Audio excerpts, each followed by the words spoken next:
جب وہ قوم نہ سدھری تو اللہ رب العزت نے ایک چوہے کے ذریعے سے اس قوم کو ہلاک کر دیا، اور ہلاک یوں کیا کہ اللہ اکبر، ایک چوہا ان کے ڈیم کے اندر سوراخ کرتا ہے۔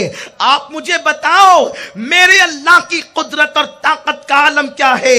چوہا پتھر کو کاٹ نہیں سکتا، لیکن اللہ رب العزت نے ایک چوہے کو جب چن لیا تو اللہ نے اس کے اندر یہ طاقت عطا کر دی اس کے پیروں اور اس کے دانتوں میں کہ اس نے پہاڑ کو کاٹنا شروع کیا، اور چھوٹا سا سوراخ جو ہے ان کے ڈیم کے اندر بن گیا، اور وہ سوراخ سے جب پانی گزرنے لگا تو ڈیم کا سوراخ بڑھتے بڑھتے بہت بڑا، اور اس کے بعد جب سیلاب آیا تو وہ قوم کو ہلاک کر دیا گیا، اس قوم کو تباہ کر دیا گیا، اس قوم کو برباد کر دیا گیا۔ میرے پیارے آقا صلی اللہ علیہ وسلم کے دیوانوں، اس طرح کی بے شمار قومیں ہم سے پہلے زمین پہ آباد ہوئی۔ اللہ اکبر، اسی زمین کے اوپر ایک مالدار تھا جس کا نام قارون تھا۔ یہ جناب موسیٰ علیہ السلام کے سگے چچا کا بیٹا تھا، حضرت موسیٰ علیہ السلام کا چچا زاد بھائی تھا۔ یہ اتنا اخلاق مند انسان تھا کہ اس کے اخلاق کے چرچے بنی اسرائیل کے اندر بہت بجا کرتے تھے، اس کے ڈنکے بجتے تھے بنی اسرائیل میں۔